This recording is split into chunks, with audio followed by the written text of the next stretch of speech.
নমস্কার and welcome back to Zee Bangla. সম্প্রতি আমেরিকার লস অ্যাঞ্জেলেস শহর আগুনে জ্বলছে। বিক্ষোভ, দাঙ্গা এবং চারিদিকে সৈন্য মোতায়েন করা হচ্ছে।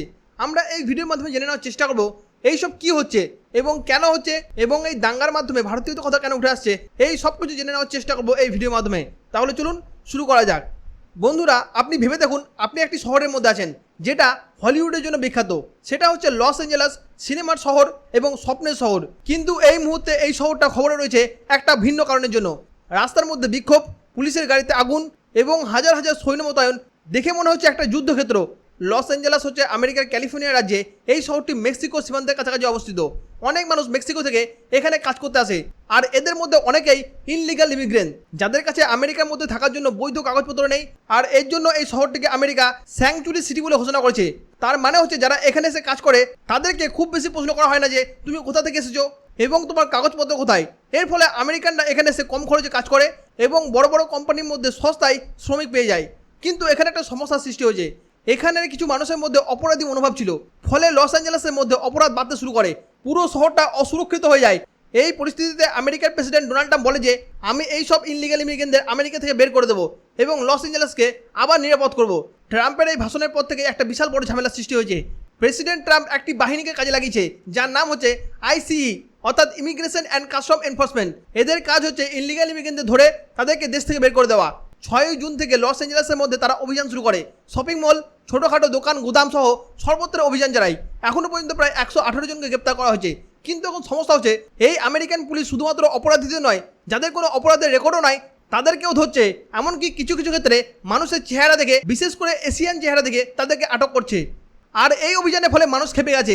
তারা রাস্তার মধ্যে নেমে বিক্ষোভ শুরু করেছে, পুলিশের গাড়ির মধ্যে আগুন লাগিয়ে দিয়েছে, পাথর ছুটছে, এমনকি পেট্রোল বোম পর্যন্ত ব্যবহার করছে। পরিস্থিতি এতটাই খারাপ হয়েছে যে ট্রাম্প প্রায় 2000 জন ন্যাশনাল গার্ড সৈন্য মোতায়েন করেছে। কিন্তু এখানে একটা প্রশ্ন হচ্ছে যে মেক্সিকানরা কেন এত রেগে গেল? তারা তো আমেরিকার মধ্যে কাজের জন্য এসেছে এবং রোজগারের জন্য এসেছে, তাহলে হঠাৎ করে এমন ধরনের দাঙ্গা কেন শুরু হলো? অনেক মেক্সিকান মানুষ আমেরিকার মধ্যে কাজ করে তাদের উপার্জনের টাকা মেক্সিকোর মধ্যে পাঠায়, আর এই টাকাটা তাদের পরিবারের জন্য খুবই গুরুত্বপূর্ণ। কিন্তু ট্রাম্প রিসেন্টলি অ্যানাউন্স করেছে যে আমেরিকার মধ্যে যেই টাকা ইনকাম করা হবে সেই টাকা যদি অন্য দেশের মধ্যে পাঠানো হয় তাহলে সেই টাকার উপর 5% শুল্ক আরোপ করা হবে। তার মানে হচ্ছে যে টাকাটা আপনি কষ্ট করে উপার্জন করেছেন তার একটা বড় অংশ সরকার নিয়ে নেবে। এটা অনেকেরই পছন্দ হয়নি। এছাড়া ট্রাম্পের এই ইমিগ্রেশন নীতি অনেকেই ভয় দেখাচ্ছে। তারা বলছে যে আমরা কাজ করছি, আমাদের পরিবারের জন্য টাকা পাঠাচ্ছি, তবুও আমাদেরকে বের করে দেওয়া হবে। আর এই ক্ষোভ থেকেই তারা রাস্তার মধ্যে নেমে এসেছে। এমনকি মেক্সিকোর প্রেসিডেন্ট ক্লদিয়া শেইনবাউম এই বিষয়টিকে নিয়ে কথা বলেছে এবং সে ভিডিওর মাধ্যমে বলে যে আমরা আমেরিকার এই ধরনের কর কখনোই সহ্য করবো না। আমাদের লোকেদের টাকা পাঠানোর পূর্ণ স্বাধীনতা দেওয়া হোক, দরকার পড়লে আমরা আরও বড় বিক্ষোভ করব। এখানে আপনি ভাবছেন যে মেক্সিকানদের বিক্ষোভের মধ্যে ভারতীয়দের কথা কেন আসছে? বন্ধুরা, এটা হচ্ছে একটা গুরুত্বপূর্ণ বিষয়। আমেরিকার মধ্যে অনেক ভারতীয় যারা বৈধভাবে এবং H1B ভিসা নিয়ে আইটি এবং টেক কোম্পানির মধ্যে কাজ করে এবং তারা শান্তিপ্রিয়ভাবে কাজ করে এবং আমেরিকার মধ্যে ট্যাক্স দেয়, এমনকি তাদের আইন মেনেও চলে। কিন্তু দুঃখের বিষয় হচ্ছে যে অনেক আমেরিকান তাদেরকে পছন্দ করছে না। আমেরিকানরা বলছে যে ভারতীয়রা আমাদের চাকরি নিয়ে নিচ্ছে। কয়েক মাস আগে একটা রিপোর্ট সামনে ছিল যেখানে আমেরিকানদের জিজ্ঞাসা করা হয় যে তোমরা কাকে সহ্য করবে, একজন অবৈধ মেক্সিকান না বৈধ ভারতীয়? বিশ্বাস করুন 81% আমেরিকানরা বলেছে যে অবৈধ মেক্সিকানদের সহ্য করা যায় কিন্তু বৈধ ভারতীয়দের নয়। কথাই বলে না, be careful what you wish for. তার মানে হচ্ছে তুমি কি চাইছো সেটা একবার ভেবে চাও, কারণ সেটা সত্যিও হতে পারে। এখন বর্তমানে লস অ্যাঞ্জেলেসের মধ্যে যা হচ্ছে সেটা থেকে আমেরিকানরা স্পষ্ট বুঝতে পারছে যে অবৈধ মেক্সিকান এবং বৈধ ভারতীয়দের মধ্যে পার্থক্যটা কোথায়। মনে করুন আপনার বাড়িতে 2 জন অতিথি এলো। একজন বৈধভাবে এসেছে, অর্থাৎ আপনার অনুমতি নিয়ে এবং আপনার নিয়ম মেনে এসেছে, এবং আরেকজন আপনার জানলা ভেঙে ঢুকে গেছে। কিন্তু আপনি কী করছেন?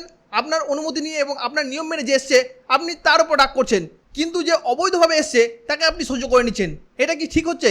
ভারতীয়রা আমেরিকার মধ্যে বৈধভাবে কাজ করছে এবং আমেরিকার অর্থনীতির মধ্যে একটা বড় অবদান রাখছে, কিন্তু মেক্সিকানদের মধ্যে যারা অবৈধভাবে রয়েছে তাদের কেউ কেউ অপরাধের সঙ্গে জড়িত। এখন বর্তমানে এই বিক্ষোভে তারা গাড়ি পোড়াচ্ছে, দোকান ভাঙছে।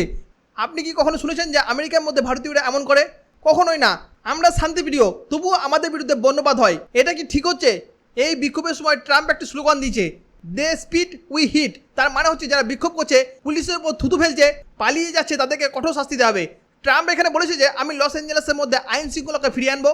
এমনকি ট্রাম্প হুমকি দিয়েছে যদি ন্যাশনাল গার্ড দিয়ে না হয় তাহলে ইউএস মেরিন কমান্ডো মোতায়েন করা হবে। এটা শুধুমাত্র একটা ভয় দেখানোর কৌশল। কিন্তু ট্রাম্পের এই পদ্ধতি কি কাজ করবে? আমার তো মনে হয় না। কারণ হচ্ছে ট্রাম্পের মেয়াদ আর মাত্র কয়েক বছর, তারপর নতুন প্রেসিডেন্ট আসবে আর এই চাপ সব কিছু কমে যাবে। আর তখনই আমেরিকানরা বুঝবে যে ভারত কতটা শান্তিপ্রিয় এবং তাদের অবদান কতটা।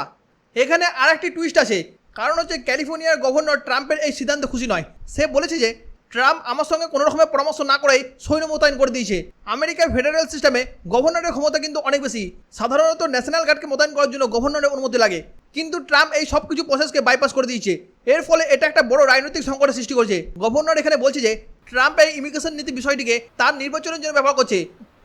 এই সংকটের মূল কারণগুলো যদি আমরা আরেকবার দেখি, প্রথমত হচ্ছে ট্রাম্পের কঠোর ইমিগ্রেশন নীতি, সে আমেরিকা থেকে ইনলিগাল ইমিগ্রেন্টদের বের করে দিয়ে যায়। দ্বিতীয়ত হচ্ছে রেমিটেন্সের উপর 5% কর, যেটা মেক্সিকানদের ক্ষোভ আরও বাড়িয়ে তুলেছে। তৃতীয়ত হচ্ছে লস অ্যাঞ্জেলেসকে স্যাংচুরি সিটি স্ট্যাটাস, এটা ইমিগ্রেন্টদের আশ্রয় দেয়, কিন্তু ট্রাম্প এটাকে পছন্দ করছে না। 4 নম্বর হচ্ছে বর্ণবাদ, ভারতীয়দের বিরুদ্ধে বর্ণবাদী মনোভাব এই বিতর্কের একটি বড় অংশ। এই সব মিলিয়ে দেখতে গেলে লস অ্যাঞ্জেলেসের মধ্যে বর্তমানে একটি জটিল পরিস্থিতি সৃষ্টি করেছে। কিন্তু এখানে বড় প্রশ্ন হচ্ছে যে এই সংকটের সমাধান কি? ট্রাম্প কি সত্যি লস অ্যাঞ্জেলেসকে নিয়ন্ত্রণে আনতে পারবে? আমার তো মনে হয় না, এটা এত সহজ হবে না, কারণ বর্তমানে ইমিগ্রেন্টদের মধ্যে ক্ষোভ অনেক বেশি। এছাড়া আইনজীবীরা ট্রাম্পের বিরুদ্ধে আদালতে গেছে, তারা বলছে যে বিনা ওয়ারেন্টিতে কোনো ব্যক্তিকে গ্রেপ্তার করা সম্পূর্ণ অসাংবিধানিক। এই সংকট আমেরিকার রাজনীতির মধ্যে একটা বড় প্রভাব ফেলবে। বন্ধুরা, এই পুরো ঘটনাটা আমাদেরকে একটা বড় শিক্ষা দেয়। বর্ণবাদ, হিংসা এবং ভুল নীতি কখনোই কোনো সমস্যার সমাধান নয়। আমাদেরকে শান্তি এবং কঠোর পরিশ্রমের মাধ্যমে এগিয়ে যেতে হবে। আমি আশা করছি যে এই ভিডিওর মাধ্যমে আপনাদেরকে এই জটিল বিষয়টিকে সহজভাবে বোঝাতে পেরেছি। এই বিষয়ে আপনার কি মতামত? ট্রাম্পের এই পদক্ষেপ কি ঠিক হচ্ছে, নাকি এর ফলে আরও সমস্যা বাড়বে? কমেন্টে অবশ্যই লিখে জানান।